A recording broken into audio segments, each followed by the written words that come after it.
નમસ્કાર મિત્રો, અમારી યુટ્યુબ ચેનલમાં તમારું હાર્દિક સ્વાગત છે। જો અમારી ચેનલમાં નવા હો તો લાઈક, શેર, સબસ્ક્રાઈબ જરૂર કરી દેજો। તો આજે આપણે એક સરસ મજાની કહાની વિશે જાણીશું। તો ચાલો આપણે શરૂ કરીએ આજની આ કહાની। પૂરી સાંભળવા નમ્ર વિનંતી। શિવકથા સાંભળતા પહેલાં બુદ્ધિ અને અહંને પોતાનાથી અળગા રાખીને સાંભળવાથી જ તેમાં સમાયેલા તથ્યો સમજી શકાય છે। તૂટતી જતી સમાજ વ્યવસ્થાને જોડાવવાનો રામબાણ ઈલાજ ભગવાન શિવના ચરિત્રની કથા એટલે શ્રી શિવ મહાપુરાણની કથા છે। શિવ મહાપુરાણની કથા એ ભગવાન શિવ તરફથી યાત્રાનો પ્રારંભ છે। ભગવાન શિવના દર્શનની કથા છે, જે મન અને શરીરના રોગોને દૂર કરી શાશ્વત શાંતિનો અનુભવ કરનાર છે। સમગ્ર બ્રહ્માંડમાં ભગવાન શિવનું કુટુંબ જ એક આદર્શ કુટુંબ છે, જે કુટુંબમાં નાના મોટા સૌ કોઈ પૂજાયા છે। તેઓ તો પૂજાયા એટલું જ નહીં, તેમના વાહનો પણ પૂજાયા છે। બધાના સ્વભાવ જુદા જુદા હોવા છતાં ભેટા થઈ કેવી રીતે રહી શકાય તેનું માર્ગદર્શન શિવજીની આ કથા આપે છે। શિવ મહાપુરાણની કથા એ ભગવાન શિવ તરફની યાત્રાનો પ્રારંભ છે। ભગવાન શિવના દર્શનની કથા છે, જે મન અને શરીરના રોગોને દૂર કરી શાશ્વત શાંતિનો અનુભવ કરનાર છે। સમગ્ર બ્રહ્માંડમાં ભગવાન શિવનું કુટુંબ જ એક આદર્શ કુટુંબ છે, જે કુટુંબમાં નાના મોટા સૌ કોઈ પૂજાયા છે। તેઓ તો પૂજાયા એટલું જ નહીં, તેમના વાહનો પણ પૂજાયા છે। બધાના સ્વભાવ જુદા જુદા હોવા છતાં ભેટા થઈ કેવી રીતે રહી શકાય તેનું માર્ગદર્શન શિવજીની આ કથા આપે છે। શિવ મહાપુરાણ સ્વયં ભગવાન શિવજીએ રચ્યું છે। તેનું સંક્ષિપ્ત સ્વરૂપ વેદ વ્યાસજીએ આપ્યું છે। આ શિવ મહાપુરાણમાં 7 સંહિતા, 297 અધ્યાય અને 24,000 શ્લોકો છે।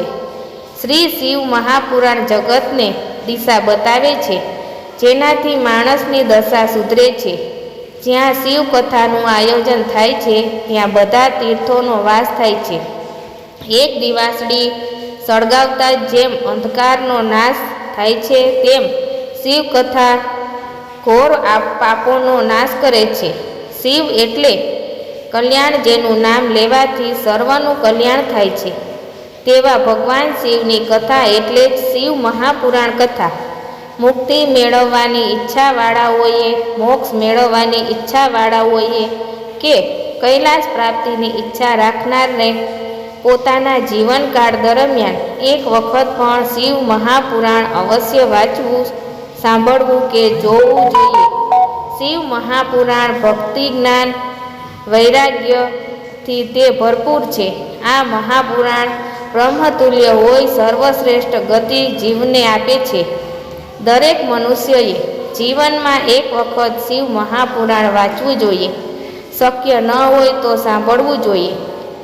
જે પુરુષ કે સ્ત્રી આ મહાપુરાણનું કથાનક સાંભળશે, તે સ્ત્રી કે પુરુષ કર્મરૂપી મોટા જંગલને ક્ષણ માત્રમાં પાર કરી જાય છે।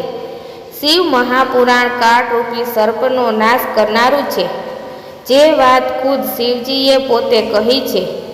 કલયુગમાં જન્મેલા મનુષ્યના મનને પવિત્ર કરવા માટે શિવ મહાપુરાણથી ઉત્તમ બીજું કાંઈ નથી। જેના ગત જન્મના કોઈ પુણ્ય સંચયમાં હોય અને તે ઉદય પામતા હોય, તેને જ શિવ મહાપુરાણ જોવા, વાંચવા કે સાંભળવા મળે છે। જેમ જીવનમાં માત્ર 3 વખત શિવ શિવ શિવ બોલનારનો મોક્ષ થાય છે, તેમ શિવ મહાપુરાણનો ગ્રંથ માત્ર આદરપૂર્વક જોવા માત્રથી પણ જીવન દરમિયાન કરેલા કેટલાક સુલક પાપ નષ્ટ થાય છે। શિવ મહાપુરાણ સાંભળવાથી મનુષ્ય પાપ રહિત થાય છે। તે મનુષ્ય આ જન્મમાં ખૂબ ભોગ ભોગવે છે અને અંતે શિવલોકમાં જઈ શિવ સાયુજ્ય પ્રાપ્ત કરે છે। રાજસૂય યજ્ઞ અને અગ્નિષ્ટોમ કર્યાથી જે ફળ મળે છે, તે ફળ માત્ર શિવ પુરાણનું મહાત્મ્ય સાંભળવાથી કે વાંચવાથી મળે છે।